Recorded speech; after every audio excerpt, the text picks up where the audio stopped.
Hello, good morning. कैसे आप लोग सभी लोग? क्या एकदम बढ़िया हैं, एकदम अच्छे हैं, एकदम शानदार हैं? मैं भी ठीक हूं भाई, शिवा बिल्कुल बढ़िया हूं मैं भी। तो चलिए फिर शुरुआत करते हैं हम लोग आज की क्लास। जैसा आप लोगों को पता है कि हम लोग पढ़ रहे थे एल्टीट्यूड्स के बारे में, शीर्षलम के बारे में पढ़ रहे थे। यहाँ पर ध्यान से समझने की कोशिश करना। हम लोग जो पढ़ रहे थे वो एल्टीट्यूड्स के बारे में पढ़ रहे थे। किसी भी वर्टेक्स से सामने वाली साइड पर 90 डिग्री का कोण बनाने वाली जो लाइन होती है उसको बोलते हैं हम लोग एल्टीट्यूड। उसको बोलते हैं हम लोग शीर्षलंब। किसी भी वर्टेक्स से सामने वाली साइड पर 90 डिग्री का कोण बनाने वाली जो लाइन होगी उसको हम लोग बोलते हैं एल्टीट्यूड या शीर्षलंब। और जो अपने पास एल्टीट्यूड होता है, जहां पर तीनों एल्टीट्यूड जिस पॉइंट पर इंटरसेक्ट करते हैं, जिस बिंदु पर प्रतिच्छेद करते हैं, उसको हम लोग यहां पर बोलते हैं ऑर्थो सेंटर यानी कि लंब केंद्र। ऑर्थो सेंटर यानी कि लंब केंद्र हम लोग बोलते हैं। यहां से इसको ये जो अपने पास है ऑर्थो सेंटर, इस पर बना जो एंगल होगा 3 नंबर की पॉइंट जो था अपने पास बी ओ सी, अगर कभी भी फाइंड आउट आपको करना है एंगल बी ओ सी, तो वो अपने पास होता है 180 डिग्री माइनस अपने पास एंगल ए। ये अपने पास ऑर्थो सेंटर है। अगर आप लोगों को याद हो तो ये पॉइंट मैं आप लोगों को पढ़ा चुका था। 4 नंबर पॉइंट मैंने आप लोगों को यह पढ़ाया था कि एक्यूट एंगल ट्रायंगल में तो बनता है अंदर की तरफ, राइट एंगल ट्रायंगल में उस वर्टेक्स पर बनता है जहां पर कोण कितने डिग्री हो, 90 डिग्री, जबकि ऑब्ट्यूज में निकल जाता है बाहर। ऑब्ट्यूज एंगल ट्रायंगल जो होता है उसमें ऑर्थो सेंटर अपने पास बाहर निकल जाता है। उम्मीद है आप लोगों को प्रत्येक बच्चे को ये पॉइंट पता होगा। 5 नंबर पॉइंट मैंने आप लोगों को यहां पर ये एक्यूट, ऑब्ट्यूज और राइट में मैंने एल्टीट्यूड की लेंथ निकालना बताया था। और राइट एंगल ट्रायंगल में जो एल्टीट्यूड की लेंथ निकालनी थी ए, बी और सी, तो यहां से अगर एल्टीट्यूड आप लोग डालते हो तो बीडी की अगर लेंथ अगर आपको निकालनी थी तो इसके लिए एक फॉर्मूला बताया था, a b into b c upon अपने पास ए सी, ये अपने पास फॉर्मूला था। पॉइंट नंबर 5 मैंने एक्यूट में, राइट में और ऑब्ट्यूज में एल्टीट्यूड की लेंथ निकालना बताया था, length of altitude. In centre में एंगल बाइसेक्टर के लिए स्टुअर्ट थ्योरम बताई थी, मीडियन के लिए अपोलोनियम थ्योरम बताई थी, और इसके लिए कोई थ्योरम तो नहीं थी, पाइथागोरस थ्योरम से ही हम लोग इस चीज को प्रूव करते हैं कि इसकी लेंथ अपने पास कैसे आएगी, ये हम लोगों ने समझा था। 6 नंबर पॉइंट हम लोगों ने ये देखा था, अगर आप लोगों को याद हो तो, कि अगर कभी भी इसके ऊपर एल्टीट्यूड के ऊपर कोई भी पॉइंट है, ए बी सी कोई एल्टीट्यूड है, और इसके ऊपर अगर कोई पॉइंट पी है, इस पर कोई भी पॉइंट है, कहीं पर भी हो सकता है, तो हम लोगों ने ये समझा था कि ए बी स्क्वायर प्लस अपने पास सी पी स्क्वायर बराबर अपने पास होगा ए सी स्क्वायर प्लस अपने पास बी पी स्क्वायर, ये अपने पास इक्वल होगा। उम्मीद है आप लोगों को याद होगा।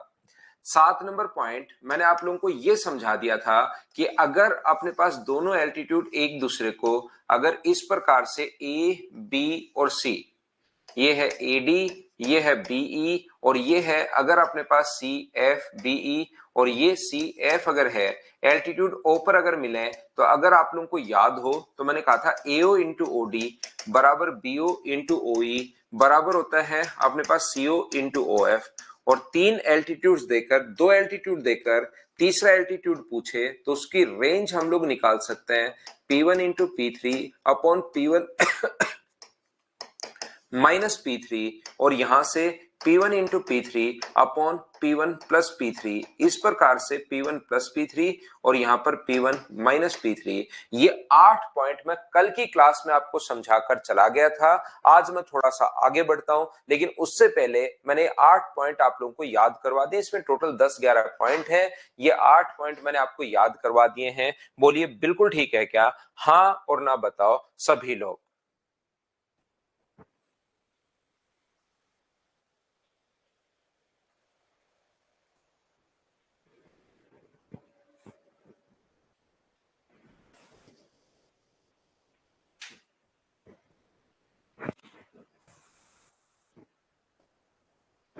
तो आगे हम लोग बढ़ते हैं पॉइंट नंबर 8 के बाद नेक्स्ट पॉइंट पर हम लोग लेकर चलते हैं आपको पॉइंट नंबर अपने पास यहां पर 9। आज की क्लास कल की चीजें मैंने रिवाइज करवाई ताकि चीजें आपको प्रत्येक बच्चे को अच्छे से ढंग से बढ़िया तरीके से याद हो जाए। अब हम लोग थोड़ा सा आगे बढ़ते हैं और चीजें हम लोग सीखने की कोशिश करते हैं। एक ट्रायंगल अपने पास ए बी और सी, एक त्रिभुज है, एक ट्रायंगल अपने पास ए बी और सी। ध्यान से समझने की कोशिश करना यहां पर आप लोग सभी लोग।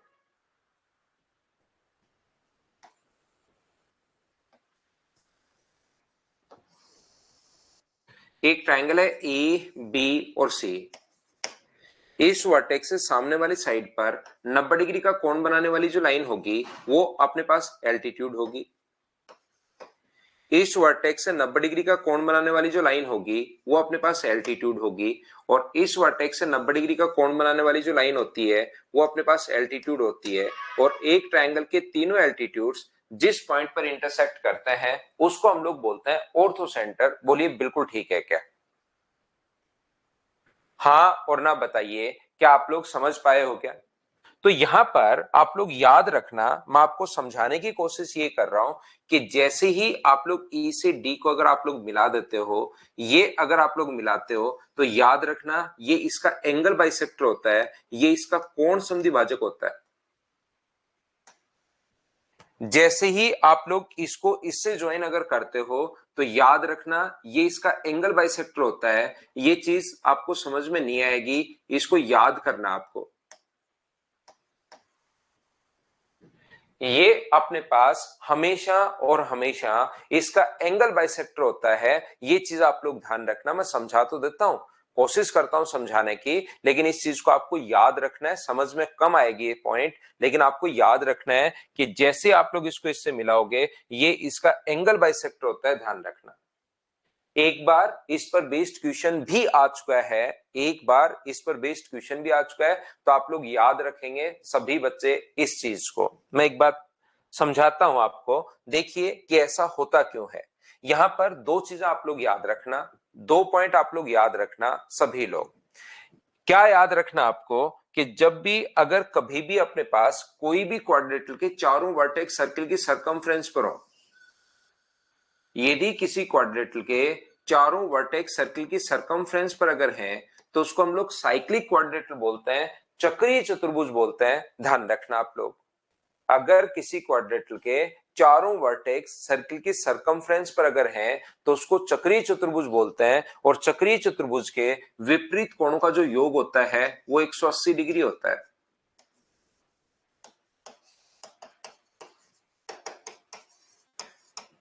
चक्रीय चतुर्भुज के विपरीत कोणों का जो योग होगा वो 180 डिग्री होगा। और इसका उल्टा भी एकदम ठीक है, ये जो अपने पास है इसका उल्टा भी एकदम ठीक है। अगर किसी क्वाड्रेटिल के विपरीत कोणों का योग 180 डिग्री है तो उसके बाहर से हम लोग सर्किल ड्रॉ कर सकते हैं। याद रखना, अगर इन दोनों का सम अगर 180 है और इन दोनों का सम भी अगर 180 है तो हम लोग बाहर से खुद से सर्किल ड्रॉ कर सकते हैं कि अपने पास चारों वर्टिसेज से टच होकर जाएगा। इस प्रकार से हम लोग सर्किल ड्रॉ कर सकते हैं। दोनों तरफ से बिल्कुल ठीक है। याद रखना आप लोग सभी लोग, जो पॉइंट मैं समझाते हुए जा रहा हूं उसको आप लोग ध्यान से सुनिए। यहां पर अपने पास यदि कभी भी अपने पास ये जो है अपोजिट, अगर चारों वर्टेक्स सर्किल की सरकमफ्रेंस पर अगर हैं तो फिर अपने पास अपोजिट एंगल्स का सम 180 होता है। और अगर पहले से दिया हुआ अपोजिट एंगल का सम 180 डिग्री है तो ध्यान रखना लाइन अपने पास पैरेलल होगी। ये चीज आप लोग सॉरी, चारों वर्टेक्स सर्किल की सरकमफ्रेंस पर होंगे। आर की मीना पूछ रहा है कि एक्स भी 45, वाई भी 45 और जेड भी 45। बहुत शानदार क्वेश्चन। 45 45 90 तो ये हो गया, 90 ये हो गया और 90 ही अपने पास ये हो गया। इसका मतलब क्या अपने पास आर के मीना त्रिभुज के तीनों कोणों का योग 270 डिग्री होता है क्या? भाई आप खुद ही सोचिए, दोनों 45 45 अपने पास कैसे होंगे? मुझे आपकी बात समझ में नहीं आई कि ये दोनों अपने पास ये वाला और ये वाला इक्वल है तो 10 10 भी हो सकते हैं, 20 20 भी हो सकते हैं, 30 30 भी हो सकते हैं। ये बाहर वाले का एंगल बाइसेक्टर थोड़ी ना है, ये जो ऐसे मिलाते हो ये अंदर वाले का एंगल बाइसेक्टर है। इस 90 को बराबर बराबर ये एंगल बाइसेक्टर थोड़ी ना है। भाई खुद से ही क्या याद कर रहे हो आप थोड़ा सा उसके आगे भी याद किया करो। पहली बात ध्यान से समझना सारे बच्चे, मैं आपको ये आएगा साइक्लिक क्वाड्रेटल, क्वाड्रेटल में आएगा अपने पास। अभी आप लोग इतना याद कर लीजिए, मैं आपको आगे का, क्योंकि अगर आप लोगों को देखना है कैसे आया, तो उस चीज के लिए आपको ध्यान रखना पड़ेगा कि अपने पास यहाँ पर ये जो होगा, अब मलकीत जो कह रहा है वो कह रहा है 45/2 होगा भाई। वो और थोड़ा और ज्यादा इंटेलिजेंट देखिए कि वो उसको समझा रहा है कि 45, भाई 45/2, 45/2 तो 45 हो गया, 45 हो गया, 45 हो गया, तो त्रिभुज के तीनों कोणों का योग 135 थोड़ा ना होता, तो वो फिक्स नहीं है यहाँ पर क्या होगा। वो 10-10 भी हो सकता है, वो 20-20 भी हो सकता है, वो 40-40 भी हो सकता है, वो 80-80 भी हो सकता है। मलकीत भाई आप किसी को समझाना रहने दिया करो। आप तो यहां पर ये चीज देखिए जो मैं सिखाने की कोशिश कर रहा हूं, चारों वर्टेक्स सर्किल की सरकमफ्रेंस पर हैं, तो अपोजिट एंगल्स का सम 180 होता है। अपोजिट एंगल का सम 180 है तो बाहर से सर्किल ड्रॉ कर सकते हो, पहली बात। दूसरी, सर्किल की ही एक प्रॉपर्टी है जो आप लोगों को ध्यान रखनी है कि एक ही आर्क द्वारा रिमेनिंग सरकमफ्रेंस, ये जो आर्क है इसके द्वारा रिमेनिंग सरकमफ्रेंस शेष परिधि पर कहीं भी कोण बने वो हमेशा और हमेशा बराबर होता है। एक ही चाप द्वारा शेष परिधि पर जहां मर्जी आए कोण बनाइए, एक ही चाप अगर है उसके द्वारा शेष परिधि पर बने जो कोण होते हैं वो हमेशा और हमेशा बराबर होते हैं। ये आप लोग याद रखना, ये आप लोग ध्यान रखना। मलकित कह रहा मैं टीचर हूं। 2 पॉइंट यहां पर मैंने याद करवाया है। अगर अपोजिट एंगल का सम 180 डिग्री है तो बाहर से अपने पास साइकिल हम लोग बाहर से हम लोग एक सर्किल हम लोग खींच सकते हैं जिसको साइक्लिक क्वाड्रेटल बोलते हैं। और यदि अपने पास एक ही ये आएंगे सर्किल में, दोनों पॉइंट सर्किल में आएंगे, ध्यान रखना। ये अपने पास यहां से एक ही चाप द्वारा शेष परिधि पर बना कोण बराबर होता है, ये ध्यान रखना। ये सर्किल में आएंगे दोनों पॉइंट, अभी मैं प्रूव नहीं करवा रहा हूं, बस याद करवा रहा हूं। मुझे एक बात बताइए, आप लोग सब लोग मिलकर ध्यान से समझने की कोशिश करना। अगर अपने पास ये जो क्वाड्रेटल है ए बी और सी, मुझे एक बात बताइए, ए बी और सी जो है यहां से अगर मैं एल्टीट्यूड डाल देता हूं बीई और यहां से मैं एल्टीट्यूड डाल देता हूं सी एफ और यहां से एल्टीट्यूड डाल देता हूं एडी, ये वाला कोण अगर अपने पास थीटा है, ये वाला कोण ए है, ये वाला कोण 90 है, तो मुझे बताओ इस त्रिभुज ए ई बी की अगर मैं बात करूं तो ये वाला जो एंगल अपने पास होगा वो क्या 90 माइनस ए होगा। बोलिए बिल्कुल ठीक है क्या। एक कोण 90 है, इसको मैं ए मान रहा हूं, तो क्या ये 90 ये ए, तो त्रिभुज का तीसरा कोण 90 माइनस ए होगा। बोलिए बिल्कुल ठीक है क्या।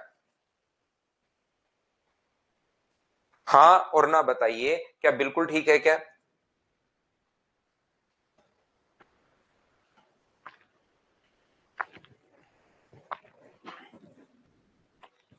ऐसे ही मुझे बताओ, ये ए है, ये 90 है, तो ये वाला जो एंगल अपने पास होगा ये वाला, क्या ये भी अपने पास 90 माइनस ए ही होगा क्या।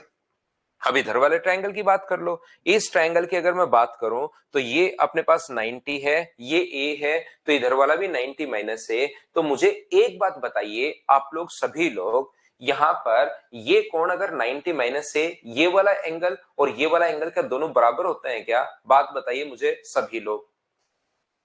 यहाँ पर 90 है, ए है, 90 माइनस ए, 90 है, ए है, त्रिभुज का तीसरा कोण 90 माइनस ए, तो ये दोनों एंगल अपने पास जो होंगे वो इक्वल होंगे। तो आप लोग ये दोनों एंगल अगर इक्वल होंगे तो ध्यान से समझने की कोशिश करना सभी लोग। अब मैं इसको मिक्स करता हूं। 3 पॉइंट आप लोगों को बता दिए मैंने, 3 पॉइंट मैंने बताए हैं। एक तो ये बताया है कि अपोजिट एंगल का सम 180 डिग्री होते ही बाहर से एक सर्किल ड्रॉ कर सकते हो, पहला पॉइंट। दूसरा पॉइंट मैंने बताया आपको कि एक ही आर्क द्वारा रिमेनिंग सरकमफ्रेंस पर बने एंगल बराबर होते हैं, दूसरा। और तीसरा पॉइंट मैंने बताया है कि ये देखिए ये भी 90 माइनस ए है और ये भी 90 माइनस ए है, तो क्या दोनों के दोनों एंगल बराबर होंगे क्या। 90 माइनस ए, 90 माइनस ए, दोनों एंगल क्या बराबर होंगे क्या। पहला भी 90 माइनस है, दूसरा भी 90 माइनस है, तो क्या दोनों को बराबर मान। विवेक कुमार भाई 90 माइनस ए कैसे है, ये बात समझ पाए हो क्या आप। ये भी 90 माइनस ए लिखा हुआ है और ये भी 90 माइनस ए लिखा हुआ, तो बराबर ही तो है। ए का मान जो भी है 30 डिग्री है, तो 90 में 30 घटाओगे उधर भी 60 आना है, 90 में 30 घटाओगे इधर भी 60 आना है। यहां पर मुझे एक बात समझने की कोशिश करना आप सभी लोग, यहां से ए बी और सी, यहां से अगर मैं एल्टीट्यूड डाल दूं, ये अपने पास एल्टीट्यूड है ए डी, ये अपने पास एल्टीट्यूड है बीई, ये अपने पास एल्टीट्यूड है सी एफ, ये एल्टीट्यूड जो है वो सी एफ है। ये पॉइंट सबसे पहले मैं काम में ले रहा हूं। मुझे एक बात बताइए, ये वाला एंगल अगर एक्स होगा, ये वाला एंगल अगर एक्स होगा, तो क्या ये एंगल भी अपने पास एक्स होगा? बोलिए बिल्कुल ठीक है क्या? हाँ और ना। पहली बात बताइए, ये वाला एंगल अगर अपने पास एक्स होगा, तो क्या ये वाला एंगल भी दोनों बराबर होंगे? बोलिए बिल्कुल ठीक है क्या? पहली बात, एक्स और एक्स मैंने मान लिया है, दोनों एंगल बराबर, पहला पॉइंट मैंने काम में लिया। दूसरा पॉइंट आप लोग ध्यान से समझने की कोशिश करो। मुझे एक बात बताइए, ये वाला अपने पास जो कोण है वो 90 डिग्री है, देखना ये वाला कोण 90 डिग्री है और ये वाला कोण भी 90 डिग्री है। तो क्या इस चतुर्भुज ओ ई सी और डी में, ध्यान से समझिए, ओ ई सी और डी में 90 और 90 180 डिग्री, एक क्वाड्रेटिल के चारों एंगल्स का सम 180 डिग्री होता है, 99 360 डिग्री होता है, चारों एंगल्स का सम 360। इन दोनों का सम अगर अपने पास 180 डिग्री है, तो क्या बचे हुए दोनों एंगल्स ये वाला और ये पूरे एंगल्स का सम क्या 180 होगा क्या? मैं बात कर रहा हूं चतुर्भुज ओ ई सी और डी की, तो 90 और 90 180, दो का सम अगर 180 है और चारों का सम 360 डिग्री होता है, तो ये भी अपने पास 180 डिग्री हुआ। और 180 डिग्री होते ही मुझे बताइए, क्या आप लोग बाहर से सर्किल ड्रॉ कर सकते हो क्या? हाँ और ना बताओ सभी लोग, तो आप लोग तुरंत कहोगे बिल्कुल सर, हम लोग बाहर से सर्किल ड्रॉ कर सकते हैं। और जैसे ही हम लोग सर्किल ड्रॉ करेंगे, तो एक ही चाप द्वारा शेष परिधि पर बने कोण बराबर। तो इस आर्क द्वारा, ध्यान से समझने की कोशिश करना, इस आर्क द्वारा अगर बना एंगल, ये वाला एंगल इस चाप द्वारा एक्स है, तो इस परिधि के द्वारा शेष कहीं भी कोण बने वो भी हमेशा एक्स होगा। तो मुझे बताइए, ये वाला जो एंगल आ गया, ये भी अपने पास एक्स ही आ गया है। एक ही चाप द्वारा, तीसरा पॉइंट, 3 पॉइंट पढ़ाए थे, तीनों को मैंने काम में ले लिए हैं। एक ही चाप द्वारा शेष परिधि पर बना कोण बराबर होता है, इसलिए वो अगर एक्स है तो ये वाला भी एक्स होगा। हाँ और ना बताइए, क्या ये बात आप लोग सभी लोग समझ पाए हो क्या? एक बार फिर एक्सप्लेन करने की कोशिश करता हूं मैं वापस से। आर्क होता है भाई, ये एंगल अगर एक्स है, पहला जो लास्ट में पॉइंट बताया, ये अगर एक्स है तो ये भी अपने पास एक्स होगा, पहली बात। दूसरी बात, ये कोण कितने डिग्री है? डिग्री अपने पास है, ये डिग्री, और ये भी कितने डिग्री है? तो आप कहोगे सर 90 डिग्री। तो अगर किसी भी क्वाड्रेटिल के, जिस बच्चे के कम समझ में आए, वापस सेम चीज एक्सप्लेन कर रहा हूं, ओ एफ बी और डी, अगर एक क्वाड्रेटिल आपको दिखाई दे रहा है, चतुर्भुज दिखाई दे रहा है, चीजें अगर याद रहती हैं तो थोड़ी देर पहले अभी भी बताए, 1 मिनट पहले, कि अपोजिट एंगल्स का सम 180 डिग्री होते ही बाहर से आप लोग एक सर्किल ड्रॉ कर सकते हो। ये अपने पास सर्किल में आएंगे सारी की सारी चीजें, सर्किल का एक कॉन्सेप्ट है। यहां पर मैंने थोड़ा सा आपको याद करवा दिया है कि जैसे अपने पास ये होगा, तो अपने पास यहां से अपोजिट एंगल का सम 180 डिग्री होते ही बाहर से सर्किल, और जैसे ही आप लोग वृत्त खींच देते हो, तो फिर एक ही चाप द्वारा, एक ही आर्क द्वारा रिमेनिंग सरकमफ्रेंस पर बने एंगल बराबर होते हैं। तो इस आर्क द्वारा इधर अगर एक्स है, तो इसी आर्क द्वारा, इसी चाप द्वारा इधर बना एंगल भी कितना होगा? तो आप कहोगे एक ही चाप द्वारा रिमेनिंग सरकमफ्रेंस पर बने एंगल सर बराबर, तो इधर भी अपने पास एक्स होगा। तो ये वाला और ये वाला दोनों बराबर क्यों हो गए? हाँ और ना बताइए, क्या आप लोग ये बात समझ पाए हो क्या? नहीं समझ पाए तो मैं फिर कह रहा हूं, मैं बिल्कुल स्लो पढ़ाने की कोशिश कर रहा हूं, एक एक चीज आपको 3 3 बार बताता हूं, फिर भी आपके दिमाग में चीजें नहीं घुसती, तो छोड़िए उस चीज को और हटाइए सारी चीजों को। क्या काम का, आप लोग ये याद रखना कि अपने पास यहाँ पर, कि ये जो अपने पास है वो एंगल बाइसेक्टर जैसे ही मिलाओगे, एंगल बाइसेक्टर होता है, सिर्फ और सिर्फ इतना याद रखना, बाकी चीजें आप लोग भूल जाओ। और मुझे एक बात बताओ, बाकी सारी चीजें आप लोग भूल जाओ, अब समझ में आए या नहीं आए छोड़, एक बार मैं जरूर कोशिश करता हूं बिल्कुल स्लो, एक एक चीज पूछ पूछ कर, फिर भी नहीं आए तो छोड़ दीजिए। एक चीज बस ध्यान रखना, ये इसका एंगल बाइसेक्टर होता है, और जो ट्रायंगल ए बी सी के लिए ऑर्थोसेंटर है, ट्रायंगल ए बी सी के लिए ओ जो है वो ऑर्थोसेंटर यानी कि लंब केंद्र है। तो मुझे बताइए, आपको यहां पर याद ये रखना है कि जो ट्रायंगल ओ ए बी सी के लिए ऑर्थोसेंटर है, तो ये एंगल बाइसेक्टर जहां पर मिलते हैं, जहां पर एंगल बाइसेक्टर मिलते हैं, क्या उसको हम लोग इन सेंटर बोलते हैं? बोलिए बिल्कुल ठीक है क्या? तो ये जो ट्रायंगल डी ई एफ, अगर ए बी सी के लिए जो ऑर्थो सेंटर है वो ट्रायंगल डी ई एफ के लिए किसका काम करना शुरू कर देगा, तो आप लोग याद रखना ये इन सेंटर का काम शुरू कर देगा, ये अंत केंद्र का काम करना शुरू कर देगा। बोलिए बिल्कुल ठीक है क्या? ये जो ट्रायंगल ए बी सी का ऑर्थो सेंटर है वो ट्रायंगल ए बी सी के या डी ई एफ के लिए इन सेंटर का काम करना शुरू कर देगा। और इस ट्रायंगल डी ई एफ का जैसे नाम अगर वैसे कोई काम का है नहीं है, अगर आप लोग बोलो तो इस चीज को पैडल ट्रायंगल हम लोग बोलते हैं, लेकिन ये कोई काम का अपने पास है नहीं। आप तो इस चीज को ध्यान रखना, इस चीज को याद रखना कि ये इन सेंटर अपने पास होता है। जो ट्रायंगल ए बी सी के लिए ऑर्थो सेंटर यानी लंब केंद्र होगा, वही छोटे वाले ट्रायंगल के लिए किसका काम करेगा, तो आप कहोगे सर इन सेंटर का काम करेगा। ये चीज आप लोग ध्यान रखना, इसको आप लोग यहां पर याद रखना, अंत केंद्र का काम करेगा। ये थोड़ा कॉम्प्लिकेटेड हो जाता है कुछ बच्चों के लिए, और वैसे समझने की जरूरत भी नहीं है इतना डीप से, आपको समझ में आया तो ठीक, नहीं तो आप इतना वो भी नहीं है। यहां पर ध्यान से समझने की कोशिश करना, मैं एक बार फिर समझाता हूं, देखिए आप लोग कोशिश करना समझने की।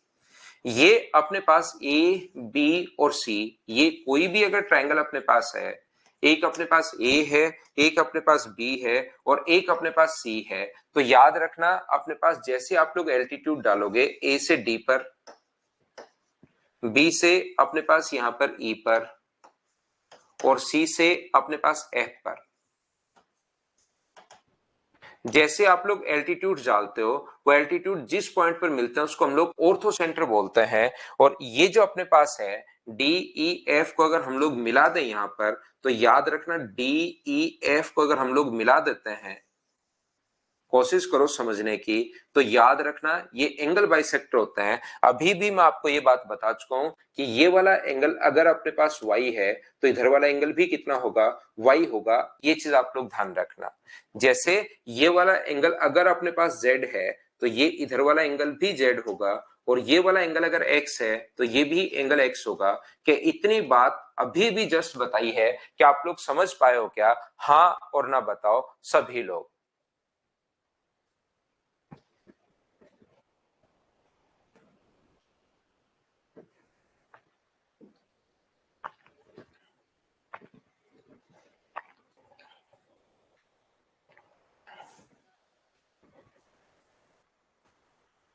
बोलिए बिल्कुल ठीक है क्या?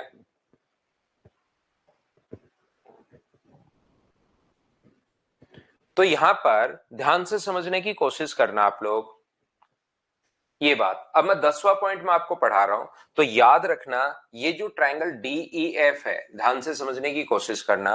ये ट्रायंगल डी ई एफ जो है, ए उसके लिए डी ई एफ के लिए ए याद रखना एक्स सेंटर का काम करना शुरू करेगा। बहिर के अंदर अपने पास है। अब ये चीजें मैं उम्मीद है कि आपको पहले से ही पता होगा कि एक्स सेंटर क्या होता है, बहिर के अंदर अपने पास क्या होता है। ये चीज मैं आपको समझाने की कोशिश कर रहा हूं। ये अपने पास ध्यान से सुनने की कोशिश करना। मैं आपको ये पहले से ही मैं सोच रहा हूं, पहले से मुझे ऐसा लग रहा है कि अब एक्स सेंटर आपको पहले से पता होगा। इन सेंटर पहले कुछ नहीं आता आपको, हर चीज मैं बताता हूं, लेकिन एक बार पढ़ाने, 2 बार 3 बार उससे रिलेटेड क्वेश्चंस करने के बाद मैं सोचता हूं कि यार हाँ ये चीज आप लोगों को आती होगी। देखिए ध्यान से समझना। एक बात क्यों होता है, अब किसी बच्चे को अगर समझना है कि सर ऐसा होता क्यों है, तो आप लोग मुझे एक बात बताइए। अगर मैं इसको आगे की तरफ बढ़ा दूं, इस ब्लैक वाली लाइन को, एक स्ट्रेट लाइन पर बना एंगल अपने पास 180 डिग्री होता है। अंदर वाला जो ये एंगल अपने पास 90 डिग्री अगर है, तो क्या बाहर वाला जो एंगल होगा ये भी अपने पास 90 डिग्री होगा? क्योंकि स्ट्रेट लाइन पर बना एंगल 180 डिग्री होता है। बोलिए बिल्कुल ठीक है क्या? हाँ और ना बोलिए क्या बिल्कुल ठीक है क्या? और साथ ही आपको यह भी याद रखना चाहिए कि वर्टिकली जो अपोजिट एंगल होता है, शीर्षाभिमुख कोण बराबर होता है। तो ये कोण अगर y है तो ये वाला एंगल भी अपने पास y होगा। शीर्षाभिमुख कोण बराबर होता है, ये y है तो ये इधर भी एंगल अपने पास y होगा। 90 और y कैसे लिख दिया बताओ, सब लोग समझ पाए हो क्या? तो आप कहोगे हाँ सर ये बात तो समझ में आई है। स्ट्रेट लाइन पर बना एंगल 180 डिग्री होता है, तो अपने पास 90 है तो 90, और वर्टिकली अपोजिट एंगल बराबर होता है। तो मुझे एक बात बताओ, ये वाला एंगल कितना बच गया? पूरा 90 था, इधर वाला y है, तो क्या ये वाला एंगल 90 माइनस y हो गया है क्या? पूरा 90 है, ये इधर वाला y है, तो ये एंगल कितना हो गया, तो आप कहोगे 90 माइनस वाई। और मुझे बताइए 90 माइनस वाई, 90 माइनस वाई क्या दोनों बराबर हैं क्या? अब विवेक तो कहेगा कैसे बराबर है, लेकिन दो चीजें अगर कुछ भी हो, alpha plus beta plus gamma, और दूसरी तरफ भी लिखा हुआ हो alpha plus beta plus gamma, तो वो बराबर माना जाएगा।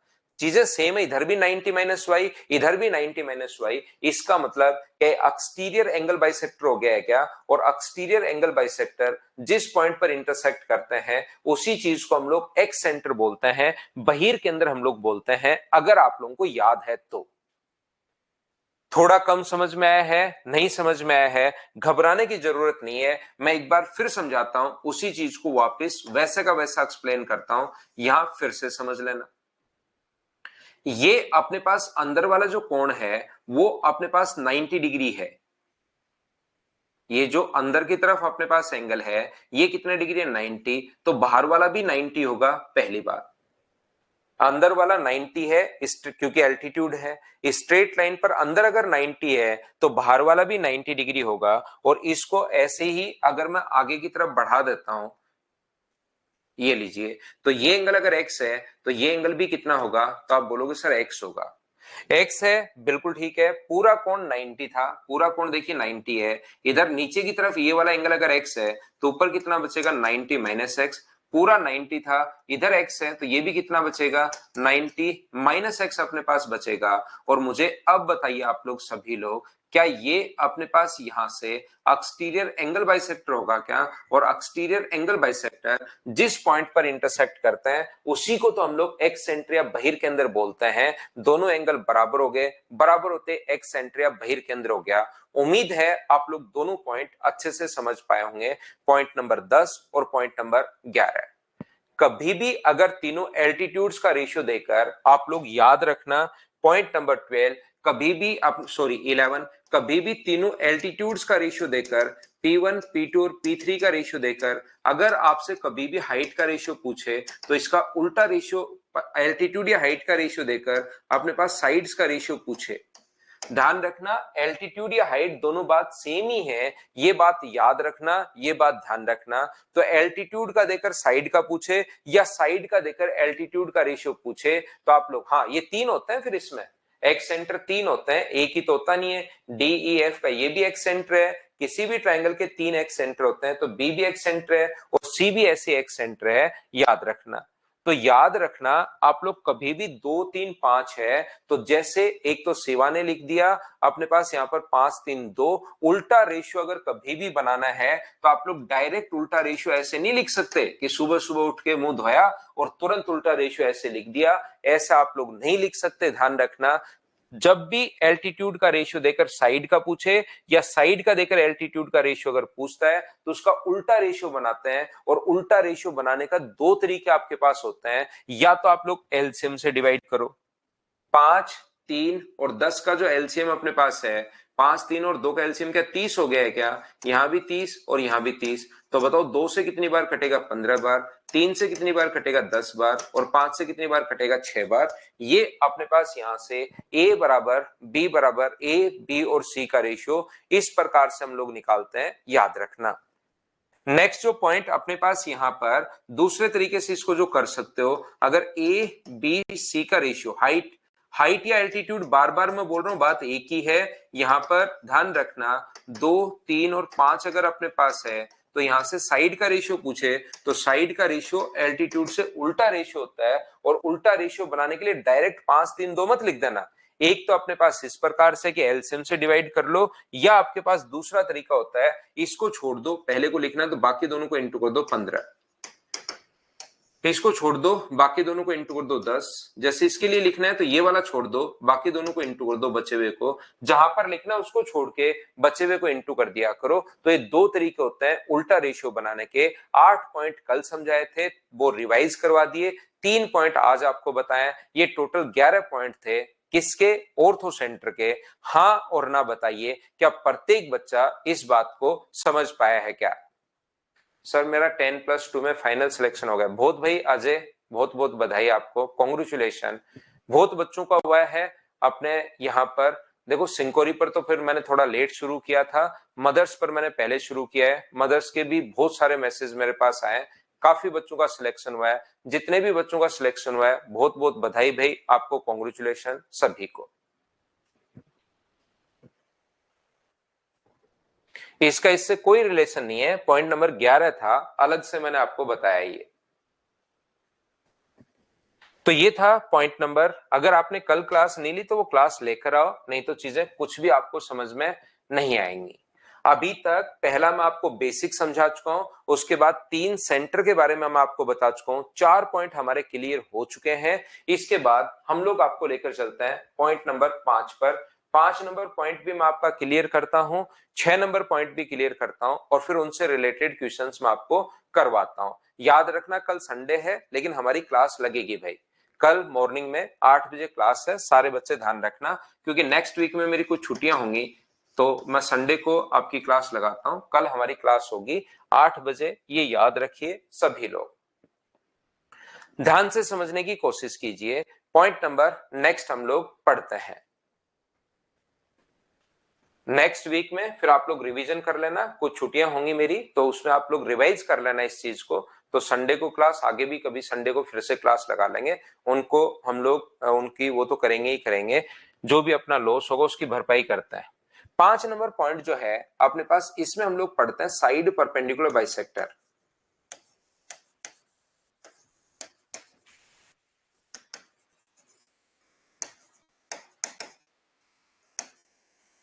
भुजा लंब समद्विभाजक।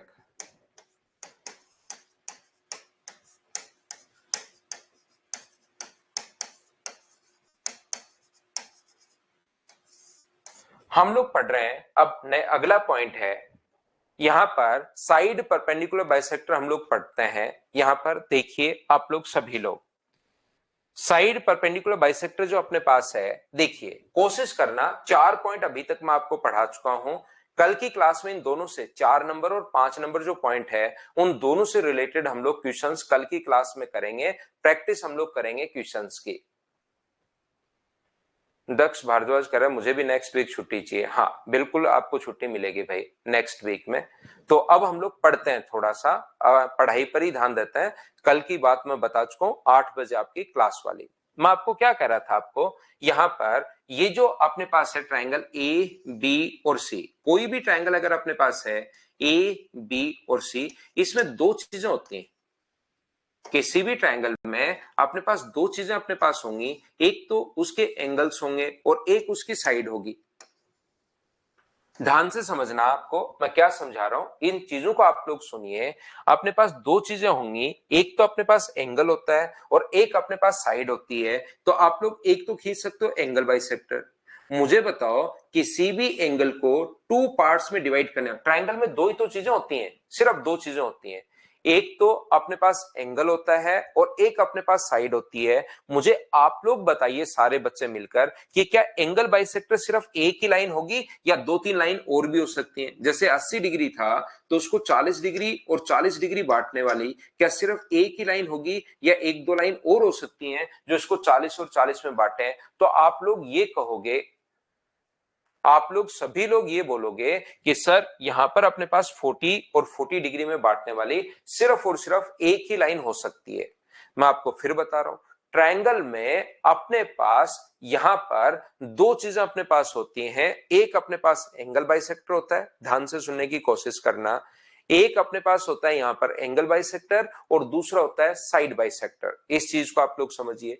तो एंगल बाइसेक्टर जो अपने पास है वो तो सिर्फ और सिर्फ एक ही लाइन होगी, लेकिन मुझे बताओ साइड को बाइसेक्ट करने वाली जो लाइन होगी, साइड को 2 इक्वल पार्ट्स में डिवाइड करने वाली जो लाइन होगी, वो एक ही लाइन होगी या इनफाइनाइट लाइन होंगी? ये बात बताइए आप लोग। तो आप लोग कहोगे मुझसे कि सर साइड को बाइसेक्ट करने वाली जो लाइन अपने पास होंगी वो तो अपने पास इनफाइनाइट लाइन होंगी, अनंत लाइन होंगी। बोलिए बिल्कुल ठीक है क्या? साइड को बाइसेक्ट करने वाली जो लाइन होगी वो तो अपने पास इनफाइनाइट लाइन होगी, तो फिर कौन सी लाइन पढ़ोगे आप लोग। इसलिए एंगल बाइसेक्टर तो सिर्फ एक ही होता है, उसके लिए और कोई नाम हमें ऐड करने की जरूरत नहीं पड़ी। लेकिन side perpendicular bisector, side bisector बहुत सारे होते हैं, तो ऐसे तो कितने पढ़ोगे। तो हम लोग जो पढ़ते हैं वो साइड परपेंडिकुलर बाइसेक्टर पढ़ते हैं। यहां पर अपने पास जो साइड को परपेंडिकुलर बाइसेक्टर पढ़ते हैं, जो साइड को बाइसेक्ट तो करे ही करे, साथ कितने डिग्री का कोण बनाए, 90 डिग्री का कोण बनाए। तो अब हम लोग पढ़ तो साइड बाइसेक्टर है, लेकिन हमारी मजबूरी है इसके साथ एक नाम और ऐड करना पड़ेगा, साइड परपेंडिकुलर बाइसेक्टर, भुजा लंब संधिभाजक, जो भुजा को संधिभाजक तो करे ही करे और साथ उस पर कितने डिग्री का कोण बनाए, 90 डिग्री का कोण बनाए। ये होता है साइड परपेंडिकुलर बाइसेक्टर, भुजा लंब संधिभाजक। इस चीज को आप लोग ध्यान रखिए, इसको आप लोग, ये हम लोग पढ़ रहे हैं। अब कुछ बच्चों के जो घर पर वहां पर बैठे हैं उनके दिमाग में अचानक से क्वेश्चन बनता है, यार ये साइड बाइसेक्टर तो मीडियन भी होती है। तो ध्यान रखना, साइड बाइसेक्टर तो मीडियन भी होती है, बिल्कुल आप सही पकड़े हो, लेकिन याद रखना मीडियन वर्टेक्स से शुरू होती है और सामने वाले साइड के मिड पॉइंट पर जाकर मिलती है। मीडियन जो होती है वो वर्टेक्स से शुरू होती है, सामने वाले साइड के मिड पॉइंट पर जाकर मिलती है, जबकि ये लाइन सामने जाकर मिड पॉइंट वर्टेक्स से शुरू नहीं होती, ये तो मिड पॉइंट पर ही अपने पास 90 डिग्री का कोण बनता है, जरूरी नहीं सामने वर्टेक्स पर जाए, ये बात ध्यान रखना। यहां पर एक बच्चा कहेगा कि सर 90 डिग्री का कोण तो एल्टीट्यूड भी बनाता है, वो इसमें कंफ्यूज, क्योंकि ये भी 90 डिग्री और वो भी 90 डिग्री, एल्टीट्यूड भी तो 90 डिग्री का कोण बनाता है। ध्यान रखना वर्टेक्स से शुरू होके सामने वाली साइड पर 90 डिग्री का कोण बनाता है, वो मिड पॉइंट होना जरूरी नहीं है कि वर्टेक्स से शुरू होगा सामने वाली साइड पर 90 डिग्री का कोण बनाएगा तो अपने पास एल्टीट्यूड होगा, जरूरी नहीं वो मिड पॉइंट पर जाकर मिले, थोड़ा सा साइड में भी हो सकता है। तो वर्टेक्स से शुरू होकर 90 डिग्री का कोण बनाए तो एल्टीट्यूड, वर्टेक्स से शुरू होकर मिड पॉइंट पर मिले तो मीडियन, और अगर कभी भी मिड पॉइंट पर 90 डिग्री का कोण बनाए तो वो साइड परपेंडिकुलर बाइसेक्टर होता है। अब मुझे बताओ, क्या चार जो नाम मैं बार बार ले रहा हूं, मीडियन, एंगल बाइसेक्टर, एल्टीट्यूड और साइड परपेंडिकुलर बाइसेक्टर, माध्यिका, कोण संधिभाजक, अपने पास यहां पर शीर्ष लंब और अपने पास भुजा लंब संधिभाजक, इन चारों में क्या डिफरेंस आप लोग समझ पाए हो क्या। ये देखने में कभी लगता है कि ये मिड पॉइंट है, मिड पॉइंट तो मीडियन में भी था, लेकिन मीडियन में मेरे भाई यहां से वर्टेक्स से शुरू होता है, ये 90 डिग्री का कोण बन रहा है, वो तो एल्टीट्यूड में भी था, एल्टीट्यूड यहां से वर्टेक्स से शुरू होकर सामने 90 डिग्री का कोण बनाता है। ये चीज यहां पर मैंने थोड़ी सी एक्सप्लेन की है, अगर थोड़ा कुछ बच्चों के जो मिक्स होते हैं उनके चारों नाम अलग अलग करने की मैंने कोशिश की है। तो देखिए, ध्यान से समझने की कोशिश करना। अब हम लोग पढ़ क्या रहे हैं, हम लोग पढ़ रहे हैं इस टाइम साइड परपेंडिकुलर बाइसेक्टर, भुजा लंब संधिभाजक के बारे में हम लोग पढ़ रहे हैं। तो एक पहला पॉइंट मैं आप लोगों को बताता हूं, पहला पॉइंट सिखाने की कोशिश करता हूं। याद रखना, अपने पास जहां पर साइड परपेंडिकुलर बाइसेक्टर, तो तीन साइड परपेंडिकुलर बाइसेक्टर होंगे, एक ट्राइंगल है ए, बी और सी, तो यहां पर तीन साइड, ये छोटा ही पॉइंट होता है, याद रखना, एक ट्राइंगल के तीनों साइड परपेंडिकुलर बाइसेक्टर जिस पॉइंट पर इंटरसेक्ट करते हैं, जिस बिंदु पर प्रतिच्छेद करते हैं, उसको हम लोग बोलते हैं यहां पर सरकम सेंटर, यानी कि परिकेंद्र।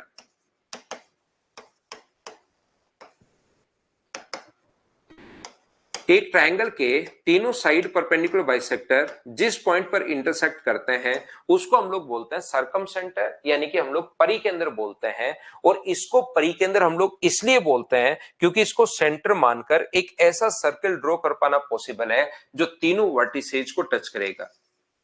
याद रखना, अपने पास यहां पर इन सेंटर से याद करो, अंदर की तरफ सर्किल हम लोग बना रहे थे, यहां पर ए, बी और सी जो अपने पास है, यहां पर ध्यान रखना आप लोग, इस साइड का परपेंडिकुलर बाइसेक्टर, इस साइड का परपेंडिकुलर बाइसेक्टर और इस साइड का परपेंडिकुलर बाइसेक्टर जिस पॉइंट पर इंटरसेक्ट करते हैं उसको हम लोग बोलते हैं सरकम सेंटर। और इसको सरकम सेंटर इसलिए बोलते हैं क्योंकि इसको सेंटर मानकर एक ऐसा सर्किल ड्रॉ कर पाना पॉसिबल है जो इसके तीनों वर्टिसेज को टच करेगा, तीनों शीर्षों को टच करेगा, ये याद रखना आप लोग। और तीनों शीर्षों को अगर टच करेगा, कोई भी सर्किल ऐसे है जिसका सेंटर एस है और वो तीनों सर्किल को अगर तीनों वर्टिसेज को टच कर रहा है, तो यहां से यहां तक की दूरी मुझे बताइए, यहां से यहां तक की दूरी रेडियस आर, और यहां से यहां तक की दूरी। तो मुझे बताओ तीनों वर्टिसेस से जो डिस्टेंस अपने पास होती है वो क्या इक्वल होगी क्या, क्योंकि रेडियस हमेशा बराबर होती है। तो एक क्वेश्चन आप लोगों से पूछता है तीनों भुजाओं से समान दूरी पर जो केंद्र होता है वो तो होता है अंतः केंद्र। तीनों भुजाओं से समान दूरी पर जो केंद्र होता है वो होता है अंतः केंद्र, अंदर की तरफ सर्किल खींच सकते हैं। और तीनों वर्टिसेस से इक्वल डिस्टेंस पर कौन सा सेंटर होगा, तो वो अपने पास सरकम सेंटर होता है। ऐसे छोटे छोटे क्वेश्चंस पहले पूछ लेता था और अचानक फिर से भी क्वेश्चन आ सकता है। ऐसे जो छोटे छोटे क्वेश्चंस होते हैं वो वापस से भी अपने सामने आ सकते हैं। इसको आप लोग याद रखिए, इसको आप लोग ध्यान रखिए कि अपने पास चारों वर्टेक्स अपने पास यहां से इसको सेंटर मानकर एक ऐसा सर्कल हम लोग ड्रॉ कर पाएंगे जो अपने पास यहां पर चारों वर्टिसेस से इक्वल डिस्टेंस पर होगा। यह आप लोग याद रखना, तीनों वर्टिसेस से तीन जो शीर्ष हैं उनसे बराबर दूरी पर होगा। और अगर कभी भी अपने पास यहां पर सर्किल अगर है तो उसकी रेडियस होगी, और इसकी रेडियस का जो फॉर्मूला होता है वो होता है a into b into c. याद रखना ए बी सी तीनों साइड है, a into b into c upon 4 into area. ये अपने पास यहां पर रेडियस जो है परिवृत्त की त्रिज्या का फॉर्मूला याद रखना। ये जो साइन होता है, ये जो डेल्टा साइन हम लोग डिनोट करते हैं, ये याद रखना आप लोग एरिया का या क्षेत्रफल का साइन होता है। वैसे आप लोगों को पहले से ही पता होगा क्योंकि एक बार हम लोग पहले भी काम में ले चुके हैं। तो आर का जो फॉर्मूला होगा वो अपने पास होगा a into b into c upon 4 into area. ये अपने पास फॉर्मूला है, बताइए ठीक है क्या।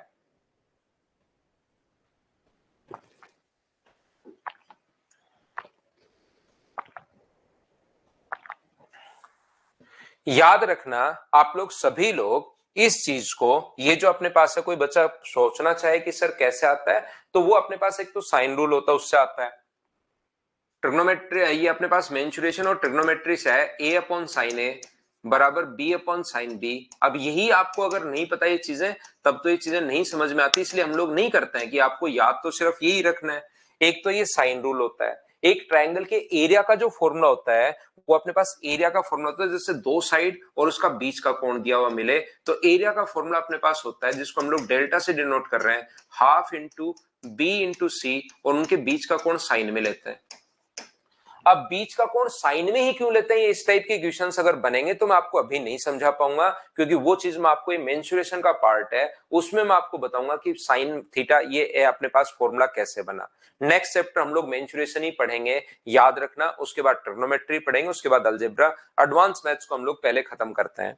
तो यहां से अपने पास ध्यान से समझिए, यहां से एक तो ये फॉर्मूला होता है एरिया का और एक ये साइन का फॉर्मूला होता है अपने पास। तो यहां से मुझे बताओ साइन ए बराबर, फर्स्ट और लास्ट से साइन ए बराबर क्या लिख सकते हो आप लोग, तो आपको होगा साइन ए बराबर सर a अपॉन 2r लिख सकते हैं। तो लिख दो अपने पास, यहां से एरिया को डेल्टा से डिनोट कर रहा हूं, हाफ इंटू बी इंटू सी इंटू साइन ए की जगह a अपॉन 2r।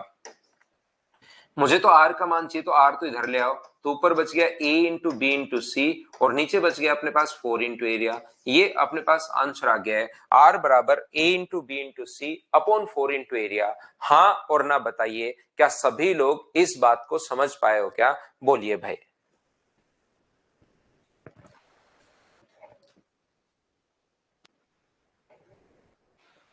तो ये इस प्रकार से, ध्यान से सुनना आप लोग। नेक्स्ट पॉइंट अपने पास यहां पर पॉइंट नंबर 3 पर एक एक पॉइंट में आपको समझाते हुए जा रहा हूं भाई। पॉइंट नंबर 3 जो अपने पास है वो इस प्रकार से है कि कोई भी ट्रायंगल अगर है ए बी और सी, ध्यान से समझना, ये एक ट्रायंगल अपने पास ए बी और सी, इसके बाहर से हम लोग अगर साइड परपेंडिकुलर बाइसेक्टर जहां पर मिलते हैं उसको हम लोग बोलते हैं, जहां पर साइड परपेंडिकुलर बाइसेक्टर जिस पॉइंट पर मिलते हैं उसको बोलते हैं हम लोग सरकम सेंटर, याद रखना। और सरकम सेंटर तीनों शीर्षों से समान दूरी पर होता है, साथ ही ये भी आप लोग ध्यान रखना। और इसके क्योंकि बाहर से हम लोग एक सर्किल ड्रॉ कर सकते हैं, बोलिए बिल्कुल ठीक है क्या। तो यहां पर याद रखना प्रत्येक बच्चा, क्योंकि अभी भी मैं बताकर आया हूं, नहीं नहीं ये तो नहीं बताया मैंने, ये चीज याद रखिए। सर्किल में ही मैं प्रूव करवाऊंगा आपसे, खुद से आप नहीं कहोगे तो भी मैं प्रूव करवाऊंगा कि सीबी आर्क द्वारा सेंटर पर जो बना एंगल होता है वो रिमेनिंग सरकमफ्रेंस पर बने एंगल से हमेशा डबल होता है। क्यों होता है सर्किल में हम लोग प्रूव करेंगे, तो यहां पर मैं टाइम वेस्ट नहीं कर रहा हूं बिना मतलब। यहाँ पर याद कर लीजिए सर्किल नेक्स्ट पॉइंट जब हम लोग पढ़ेंगे ट्राइंगल खत्म होते ही सर्किल शुरू करेंगे तो किसी भी आर्क द्वारा सेंटर पर बना जो एंगल होता है रिमेनिंग सर्कमफ्रेंस पर बने एंगल से डबल होता है, ये आप लोग याद रखिए, इसको आप लोग ध्यान रखिए। तो यहां से क्योंकि बाहर से आप लोग सर्किल ड्रॉ कर सकते हो तो याद रखना इसमें कभी भी अगर आप लोगों को एंगल बी एस सी अगर आप लोगों से पूछा जाए, अगर मैं आपसे पूछता हूं कि मुझे बताओ एंगल बी एस सी क्या होगा तो आप तुरंत बोलोगे सर वो ट्वाइस ऑफ एंगल ए होगा। जैसे अगर मैं आपसे किसी बच्चे से ए एस सी अगर मैं पूछता हूं तो आप तुरंत बोलोगे सर वो ट्वाइस ऑफ एंगल बी होगा, क्योंकि बाहर से आप लोग सर्किल खींच सकते हो और सर्किल के सेंटर पर बना एंगल यहां पर बने एंगल से हमेशा डबल होता है। ये चीज आप लोग थोड़ी सी ध्यान रखना। पॉइंट नंबर है ये अपने पास 3 नंबर, और ए एस बी अगर कभी भी पूछे तो वो अपने पास ट्वाइस ऑफ एंगल सी होता है। तो याद रखना सर्कम सेंटर पर बना angle twice of a, twice of b और ट्वाइस ऑफ सी होता है। ये चीज आप लोग ध्यान रखना सभी लोग। ये तरुण साइड अपॉन √3 से रेडियस नहीं आएगी भाई, पता नहीं क्या रट के आए हो आप। बाहर वाला साइड अपॉन 2√3 तो होता है इक्विलेटरल ट्रायंगल में, लेकिन साइड अपॉन √3 कहीं का कुछ भी चीजें मिक्स हो गई, पता नहीं क्या रट लिया आपने, और वो सिर्फ समबाहु त्रिभुज में होता है जो मैं मेंसुरेशन में आपको बताऊंगा। यहां पर ये था अपने पास पॉइंट नंबर 3, मैंने आपको इन सेंटर पर बना एंगल याद कीजिए, इन सेंटर पर बना angle 90 plus half of a, 90 plus half of b और 90 प्लस हाफ ऑफ सी। यहां पर ऑर्थो सेंटर पर बना एंगल 180 माइनस ए, 180 माइनस बी, 180 माइनस सी, और अपने पास यहां पर बना एंगल जो मैंने आप लोगों को बताया है ये twice of a, twice of b. Equilateral में भी नहीं है सिवा वो, तो इक्विलेटरल में भी साइड अपॉन 2√3 होगा। इक्विलेटरल में भी जो तरुण लिख रहा है वो तो इक्विलेटरल में भी नहीं है।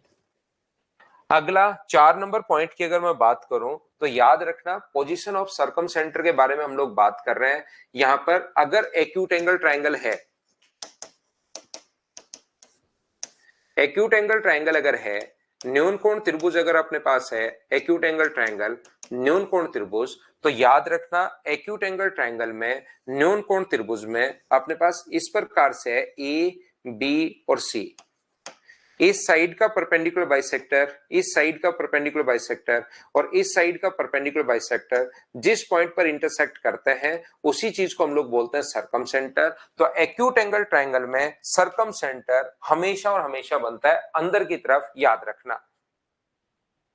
यहां पर अपने पास दूसरा जो अपने पास है वो है राइट एंगल ट्रायंगल। क्योंकि ये राइट एंगल ट्रायंगल के बारे में मुझे बताना होता है तो साथ साथ सारे ही मैं बताता हूं। समकोण त्रिभुज,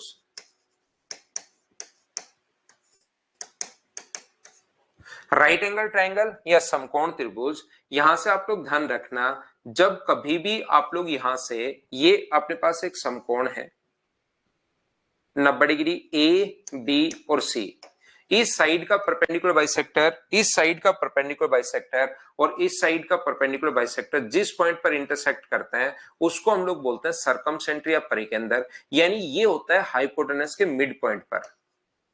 राइट एंगल ट्रायंगल में सरकम सेंटर हमारे पास यहां पर अपने पास जो होता है वो हाइपोटेनस के मिड पॉइंट पर होता है, ये चीज आप लोग ध्यान रखना। और अगर मैं बात करूं ऑब्ट्यूज एंगल, इसके बारे में मैं अभी समझाता हूं, ये इंपॉर्टेंट है भाई, इसको थोड़ा डिटेल से लेते हैं। लेकिन इसके साथ साथ ये दोनों चीजें जो है वो तो आप लोग खुद से याद रखना। ऑब्ट्यूज एंगल ट्रायंगल या अधिक कोण त्रिभुज जो अपने पास होता है उसमें निकल जाता है ये बाहर।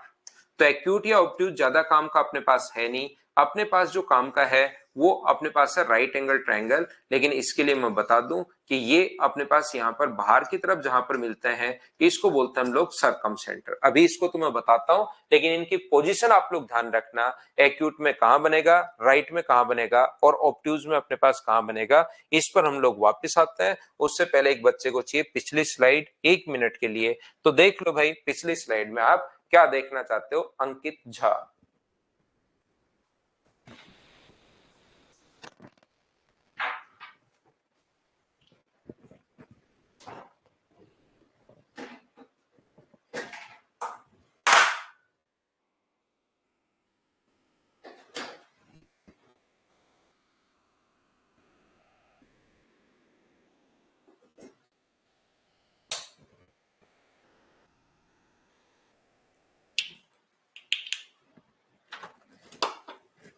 तो देखिए ध्यान से समझिए, आगे चलते हैं हम लोग। राम राम भैया अंकित, राम राम। देखो राइट एंगल ट्रायंगल में याद रखना कि सरकम सेंटर हमेशा हाइपोटेनस के मिड पॉइंट पर बनता है। बात यह है कि सर सरकम सेंटर हाइपोटेनस के मिड पॉइंट पर क्यों बनता है, ये चीज आप लोग देखिए। अभी तो आकाश लगेगी क्लास, जब होगी मैं बता दूंगा आपको। अभी तो क्लासेस रेगुलर लगेंगे भाई, जब भी कुछ होगा मैं बता दूंगा। यहां पर ध्यान से समझ लेना क्यों बनता है राइट एंगल ट्रायंगल पर, हम वापस आते हैं। क्योंकि आप लोग इसको सेंटर मानकर, ध्यान रखना सरकम सेंटर को सेंटर मानकर बाहर से एक सर्किल खींच सकते हो जो इसके तीनों वर्टिसेस को टच करेगा। और अभी भी मैंने आप लोगों को बताया कि राइट एंगल ट्रायंगल में हाइपोटेनस के मिड पॉइंट पर क्यों बनता है, ये चीज मैं आपको समझाता हूं। देखिए मुझे एक बात बताइए, हमें पता है कि किसी भी आर्क द्वारा सेंटर पर जो बना एंगल होता है वो रिमेनिंग सर्कमफ्रेंस पर बने एंगल से डबल होता है। तो ये कोण अगर अपने पास थीटा है तो ये वाला जो एंगल होगा वो मुझे बताइए क्या 2 थीटा होगा? बोलिए बिल्कुल ठीक है क्या? करवाते हैं गोविंद, वो भी करवा दूंगा। यहां पर तो इस आर्क को अगर थोड़ी सी हम लोग बड़ी आर्क ले लें, ध्यान से समझना, इस आर्क को थोड़ी सी हम लोग अगर बड़ी आर्क ले लें तो सारे बच्चे मिलकर ये बताना, अगर इतनी बड़ी आर्क ले लें कि ये अपने पास अगर यहां से सेंटर हो जाए तो ये एंगल अगर 180 डिग्री है, स्ट्रेट लाइन है, ये एंगल 180 डिग्री है, तो सरकमफ्रेंस पर बना एंगल आधा होता है। तो मुझे बताओ इधर जो एंगल अपने पास होगा यहां पर बना एंगल क्या 90 डिग्री होगा? बोलिए बिल्कुल ठीक है क्या?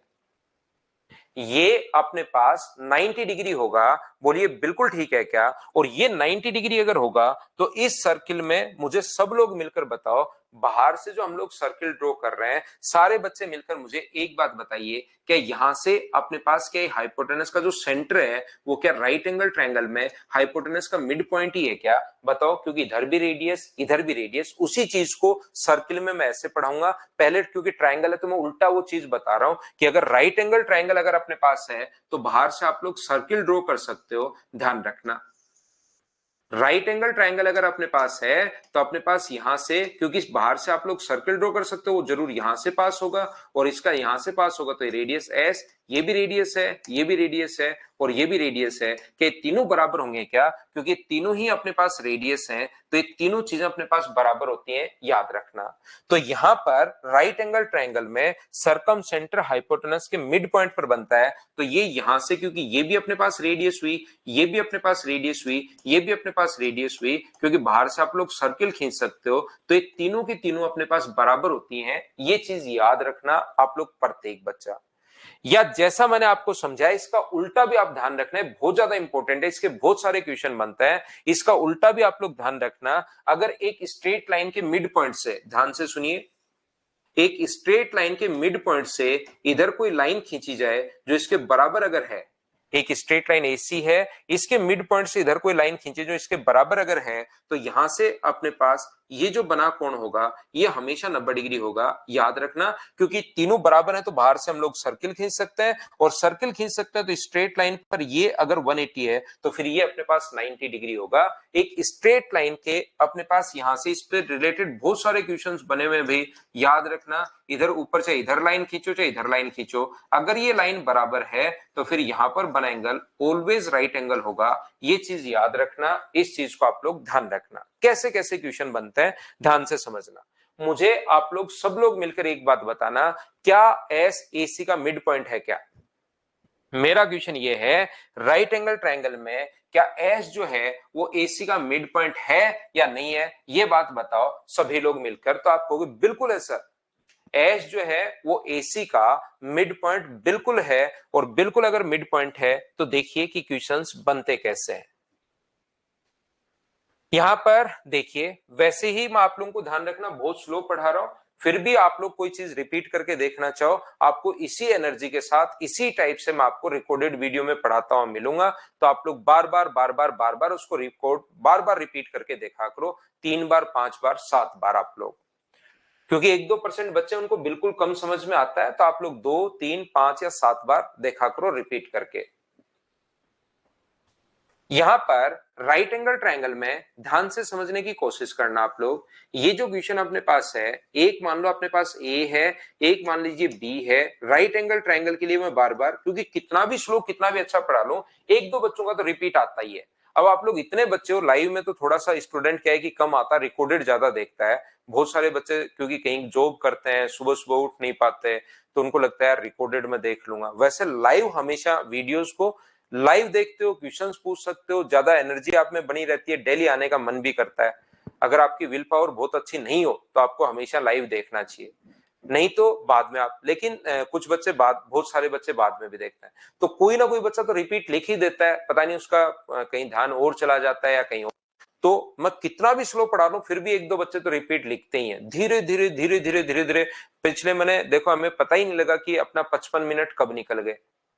टाइम बड़ा फास्ट भागता है मैथ्स की क्लास में। और कितने पॉइंट मैंने आपको बताया, क्योंकि मुझे इसके अंदर समझाना बहुत होता है। नहीं तो मैं सारा जो आज की क्लास में पढ़ाई 10 मिनट में मैं बोलता, एक पहले से ही स्लाइड तैयार करके लाता, बटन दबाता, ये देखिए होता है ये, और इसको याद कर लेना, क्योंकि ज्योमेट्री याद करनी पड़ेगी, पीएचडी थोड़ा ना करनी है। अगली स्लाइड ये याद कर लेना 10 मिनट में, और फिर आगे सारे के सारे क्वेश्चन आप लोग उससे करवा देता। लेकिन याद रखना आप लोग सारे बच्चे कि आप लोग जब भी आपको किसी कहीं कम समझ में आए तो आप रिपीट करके, क्योंकि रिकॉर्डेड है, आप देख सकते हो।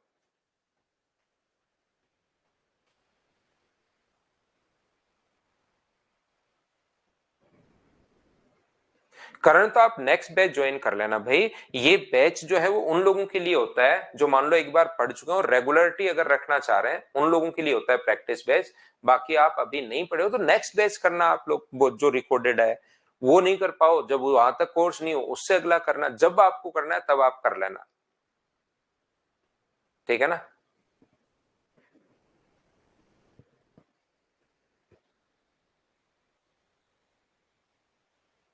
पीवाईक्यू एवरेज का उसी में संदीप देवनाथ। पीवाईक्यू जो है एवरेज एलिगेशन जो था ना चैप्टर, उसी में है। देखो आप ध्यान से सुनिए। अब यहां पर अपने पास ये जो लिखा हुआ है मैं आपको बता रहा हूं, एस जो ये अपने पास 3 है, ये अपने पास 4 है, तो ये अपने पास 5 होगा। एस इसका अगर सरकम सेंटर है, ध्यान से समझना, तो एस अगर सरकम सेंटर है तो यहां पर आप लोग जो सबसे पहले पूछता है कि इसके परिवृत्त की त्रिज्या बताओ। तो आप जैसे ही अपने पास परिवृत्त की त्रिज्या अगर पूछे तो याद रखना परिवृत्त की त्रिज्या, क्योंकि तीनों बराबर होती हैं, तो वो परिवृत्त की त्रिज्या अगर पूछ ले तो 5/2 अपने पास होगा, तो आंसर आ जाएगा अपने पास 2.5। कभी कभार सीधा लिख देगा कि बी एस की लेंथ बताइए, तो बी एस की लेंथ भी 5/2 होगी, यहाँ पर 2.5। कभी कभार पूछेगा वो माध्यिका बी से डालेगी मीडियन की लेंथ बताओ, तो मीडियन भी तो अपने पास यही होती है 5/2। माध्यिका की लंबाई अगर कभी पूछ ले तो भी मुझे बताइए क्या यही होगी क्या माध्यिका, क्योंकि मिड पॉइंट पर जाकर मिलती है, तो आंसर तो 2.5 है। ये 3 तरीके से अपने पास पूछे जा सकते हैं, बोलिए ठीक है क्या। बीसी एसी पर कब परपेंडिकुलर हो सकता है राइट एंगल ट्रायंगल में? बी एस जो है वो एसी पर परपेंडिकुलर हो सकता है जब वो आइसोसेलेस ट्रायंगल हो, सम द्विबाहु त्रिभुज हो, तो अपने पास हो सकता है। तो यहां पर ध्यान से सुनने की कोशिश करना। ये भाविन पूछ रही है कि सर कितने प्रैक्टिस बैच, अब मैं सोच रहा हूं कि इस बैच में क्या होता है, कितना हम लोग प्रैक्टिस करते हैं, फिर तो हर 3 महीने में हम लोग उसको करते रहेंगे, रिवाइज करते रहेंगे बैच को। ये बैच खत्म हुआ अगला बैच फिर आ जाएगा, वो खत्म हुआ अगला बैच फिर आ जाएगा। 3 महीने की प्रैक्टिस बहुत होती है वैसे।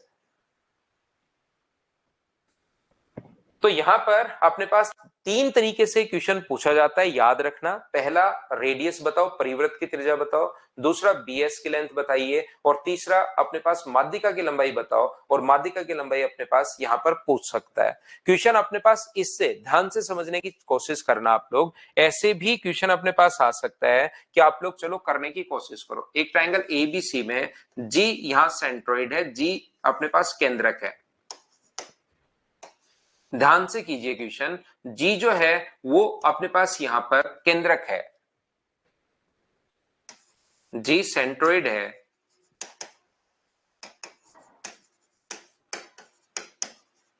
केंद्रक अपने पास है जी। तो बताओ एजी बराबर अगर बीसी है, क्वेश्चन में गिवन है एजी बराबर अगर बीसी है, तो एंगल BGC आप लोग फाइंड आउट कीजिए। आंसर मुझे बताओ सभी लोग मिलकर कि एंगल BGC जो होगा वो कितना होगा, बताओ।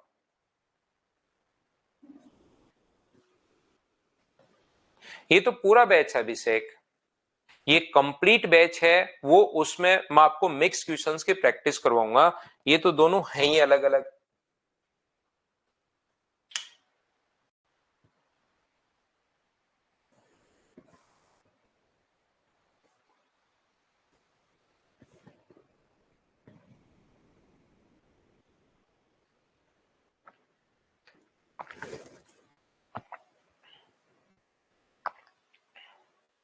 हाँ तनुज, मेंस के लेवल के ही क्वेश्चंस करेंगे उसमें हम, प्री मेंस दोनों करेंगे, स्पीड बढ़ाएंगे भाई उसमें।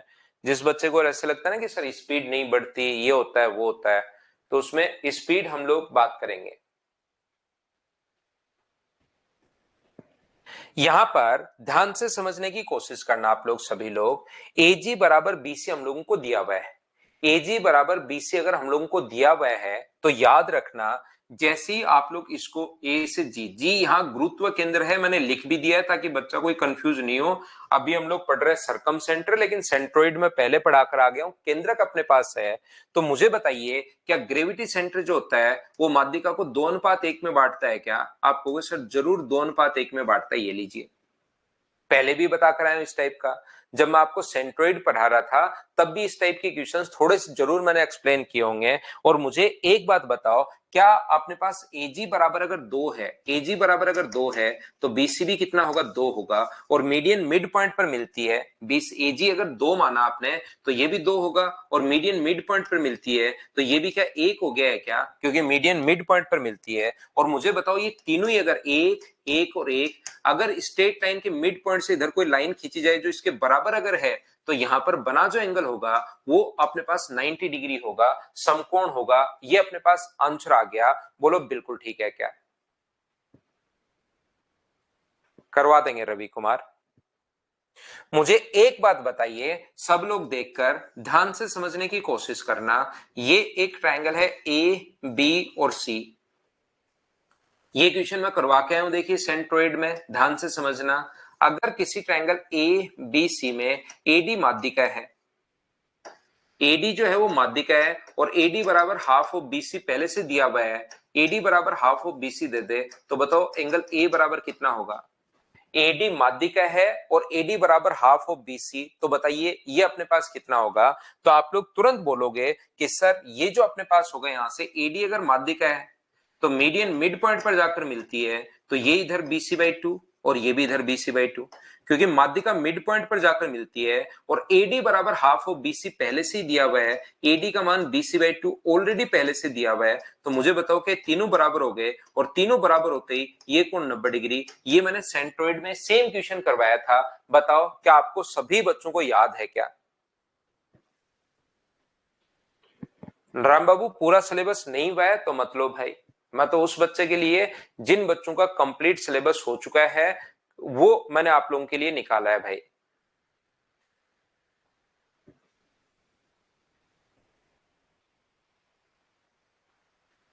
मेघना अभी तो नहीं आएगा, थोड़ा टाइम और लगेगा, महीना भर और लगेगा मेघना।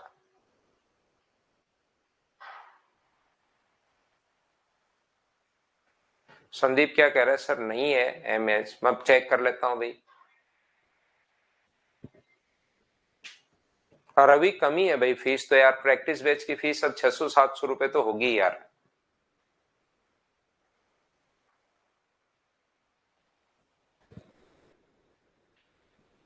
यहां पर ध्यान से समझने की कोशिश करो। यहां पर अगला जो पॉइंट है 5 नंबर अपने पास, ये देखिए, ये ध्यान से समझने की कोशिश करना। 5 नंबर पॉइंट अपने पास ये है, एक चीज आप लोग समझिए, दो लाइन अगर पैरेलल है, दो लाइन अगर अपने पास पैरेलल हैं तो इंटीरियर एंगल जो होते हैं उनका सम हमेशा 180 डिग्री होता है। दो लाइन अगर कभी भी अपने पास पैरेलल हैं तो अपने पास यहां पर उनमें से एक कोण अगर 90 डिग्री है तो याद रखना दूसरा भी अपने पास 90 डिग्री होगा। पैरेलल लाइन में अगर कभी भी एक कोण अगर 90 डिग्री है तो दूसरा भी अपने पास 90 डिग्री होगा। ये चीज याद रखना, क्योंकि अंतः कोणों का योग 180 डिग्री होता है। और मिड पॉइंट को मिलाने वाली लाइन, ध्यान से समझिए भाई, मिड पॉइंट को मिलाने वाली जो लाइन होती है वो तीसरी से आधी और उसके पैरेलल होती है। ये लीजिए, अगर ये मिड पॉइंट अपने पास है तो मिड पॉइंट को मिलाने वाली लाइन जो होगी वो तीसरी से आधी भी होगी और पैरेलल भी होगी। तो अब आप लोग ये बात ध्यान से समझने की कोशिश करो सभी लोग, एक बार समझिए भाई, क्योंकि इसमें पॉइंट कम ही है, इतने ही इसमें पॉइंट हैं, तो ध्यान से आप लोग समझने की कोशिश करना। ये अपने पास ट्रायंगल ए बी और सी है, जो कि एक कलरफुल ट्रायंगल अपने पास है। इसको हम लोग एक कलरफुल ट्रायंगल बनाएंगे। ये लीजिए, यहां पर ये यहां से मिड पॉइंट अगर है, ये कोई भी ट्रायंगल है, ए बी और सी है, और ये इसके अपने पास, मुझे एक बात बताओ, अगर साइड परपेंडिकुलर बाइसेक्टर में ड्रॉ करूं, ये साइड परपेंडिकुलर बाइसेक्टर यहां से साइड परपेंडिकुलर बाइसेक्टर, एक अपने पास साइड परपेंडिकुलर जो बाइसेक्टर है वो यहां से अपने पास ड्रॉ करते हम लोग, और एक साइड परपेंडिकुलर बाइसेक्टर जो है वो यहां से ड्रॉ करते हैं हम लोग। और ये तीनों साइड परपेंडिकुलर बाइसेक्टर जिस पॉइंट पर अपने पास मिलते हैं, डी ई एफ, इस चीज को हम लोग सर्कम सेंटर बोलते हैं। हाँ और ना बताइए, क्या इतनी चीज आपको याद है क्या? ये बात बताओ, साइड परपेंडिकुलर बाइसेक्टर भुजा लंब समद्विभाजक जिस बिंदु पर प्रतिच्छेद करते हैं उसको हम लोग बोलते हैं साइड परपेंडिकुलर बाइसेक्टर। आज ही आपको अभी भी पढ़ा है, क्या बोलिए बिल्कुल ठीक है क्या? तो मुझे एक बात बताइए, आप लोग सब लोग मिलकर ध्यान से समझने की कोशिश करो, ये होता ही साइड परपेंडिकुलर बाइसेक्टर होता ही मिड पॉइंट पर है, साइड परपेंडिकुलर बाइसेक्टर होता ही मिड पॉइंट पर है। तो ये अगर अपने पास मिड पॉइंट को मिलाने वाली लाइन बताओ तीसरी से आधी और उसके क्या पैरेलल होती है क्या? ये बात सभी लोग बताने की कोशिश करना। तो आप कहोगे बिल्कुल सर, ये अपने पास इसके पैरेलल होगी। विकास में बताता हूं भाई, टेस्ट भी होगा, मैं बताता हूं, थोड़ा सा पढ़ लो फिर लेते हैं टेस्ट। तो यहां से मुझे एक बात बताइए सब लोग मिलकर, कि यहां से अगर अपने पास ये दोनों लाइन पैरेलल हैं तो इस लाइन को अगर मैं इधर आगे बढ़ा दूं, ये यहां पर जाकर जब मिलती है तो ये कोण अगर 90 डिग्री है तो क्या ये कोण भी 90 डिग्री होगा क्या? क्योंकि अंतः कोणों का योग 180 डिग्री होता है, उसमें एक अगर 90 हो तो दूसरा 100% फिर 90 होगा, क्योंकि पैरेलल लाइन में इंटीरियर एंगल का सम 180 डिग्री होता है। बोलो ठीक है क्या? हाँ तुलसी, यही रहेगी भाई फीस।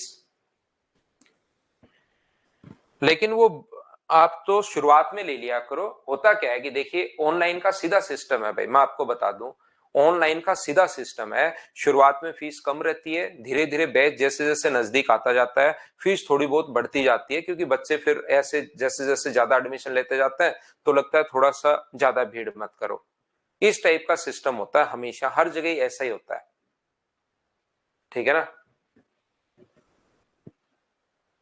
यहां पर ध्यान से समझने की कोशिश करना, मैं फिर आपको बता रहा हूं, फिर आपको सिखाने की कोशिश कर रहा हूं। ये भी मिड पॉइंट है, ये भी मिड पॉइंट है, तो आप ये मत सोच लेना मैं ऐसा करता हूं, ऐसा ऑनलाइन का सिस्टम मैं बता रहा हूं। अभी मेरा तो जैसे आप देखोगे साल भर से ही अपने पास 2199 एक बार कर दिया, वो पड़ा ही रहता है। वो लगभग कभी बाई चांस जैसे ऐसा होता है कि यार बच्चे बोल दिए कि सर इस बार होली दिवाली इनको कोई थोड़ा 10%, 5% ऐसे ऑफ करते हैं, नहीं तो वो फिक्स एक कर दिया, वो पड़ा ही रहता है ना? मैं ऐसा बहुत कम चांसेस में करता हूं, लेकिन वैसे नॉर्मली मैं बता रहा था आपको, है ना?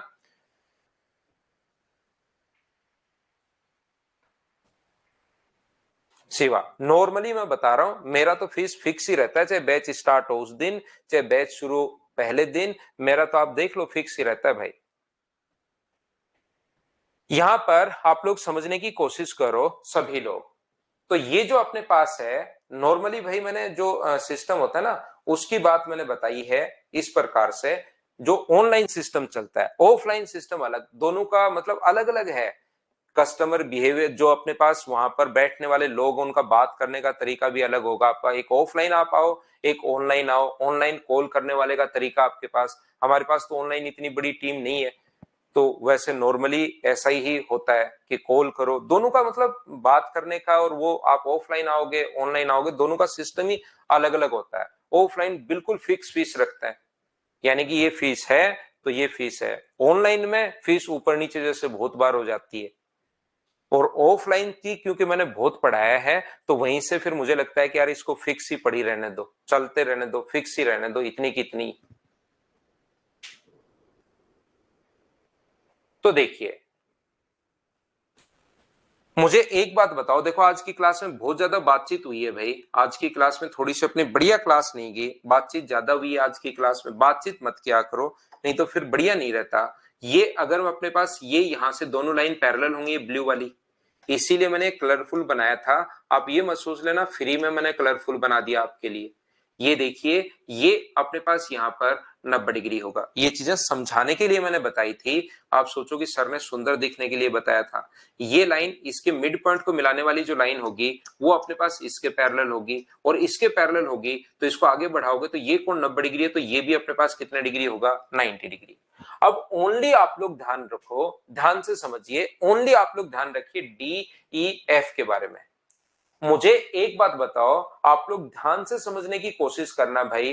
अकेली अगर मैं डी ई एफ की बात करूं तो मुझे एक बात बताओ, क्या ये यहां से यहां तक एल्टीट्यूड ही है क्या? ओनली मैं डी ई एफ की बात करूं तो क्या ये यहां से यहां तक एल्टीट्यूड है क्या? वर्टेक्स से सामने वाली साइड पर 90 डिग्री का कोण बनाने वाली लाइन एल्टीट्यूड, और वर्टेक्स से सामने वाली साइड पर 90 डिग्री का कोण बनाने वाली लाइन एल्टीट्यूड, और एल्टीट्यूड जहां पर मिलते हैं उसी को क्या हम लोग ऑर्थोसेंटर बोलते हैं क्या? तो जो बड़े वाले ट्रायंगल के लिए एस है वही छोटे वाले ट्रायंगल के लिए ओ होगा, याद रखना आप लोग। जो ट्रायंगल ए बी सी के लिए, ये जो ट्रायंगल अपने पास ए बी सी के लिए एस जो है वो अगर अपने पास ए बी सी का जो एस मतलब सरकम सेंटर अगर अपने पास है,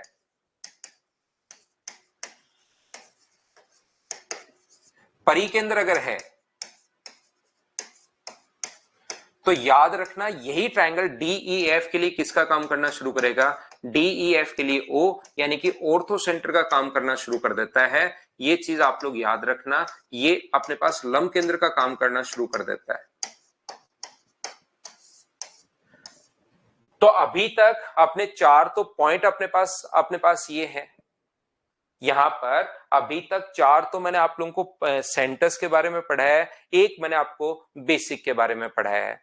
कल संडे है, कल हमारी क्लास होगी, आप लोग कल की क्लास को जो है ना, अभी तक जितनी थ्योरी हमारे 5 पॉइंट हो चुके हैं उन सभी को अच्छे से मिक्स करके आओ, सब कुछ मिक्स कर लो कि ये भी पढ़ लो, वो भी पढ़ लो, ये भी पढ़ लिया, और फिर हम लोग क्या करते हैं सभी को कल की क्लास में आते ही पहले अलग अलग करेंगे ताकि आपका कंफ्यूजन दूर हो। याद रखना ज्योमेट्री का मतलब ट्रायंगल, ज्योमेट्री अगर आप पढ़ना चाह रहे हो ट्रायंगल अच्छे से समझ लो। 70% ज्योमेट्री का ट्रायंगल अगर आप समझ, शुरुआत में थोड़ा भारी लगता है ये चीज, एकदम हैवी लगेगा कि यार इतनी चीजें आ रही हैं, इतनी चीजें आ रही हैं, सर क्वेश्चंस भी करवाते हुए जा रहे हैं, थ्योरी भी बताते हुए जा रहे हैं, लेकिन अगले 3-4 दिन अगर आप लोग फिर अपने पास कॉन्ग्रुएंसी सिमिलरिटी है तो अपने पास जो आने वाले क्वेश्चंस वो आपके क्लियर हो जाएंगे।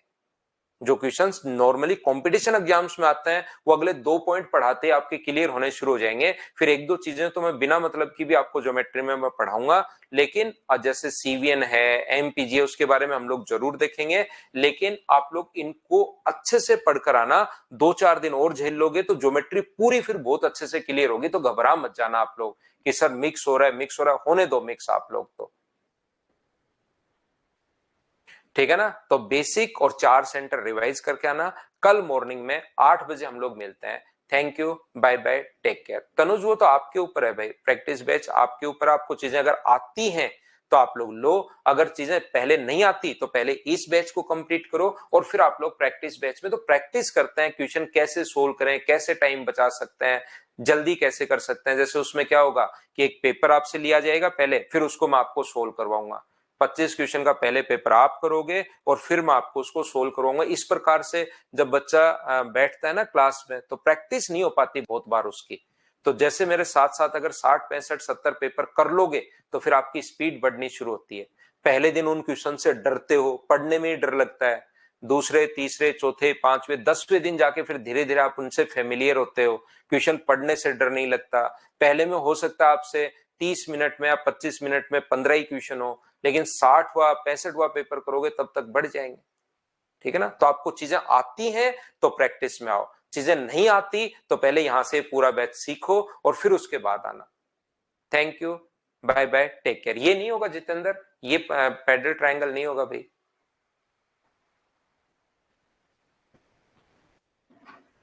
थैंक यू भाई, थैंक यू, कल मिलता है।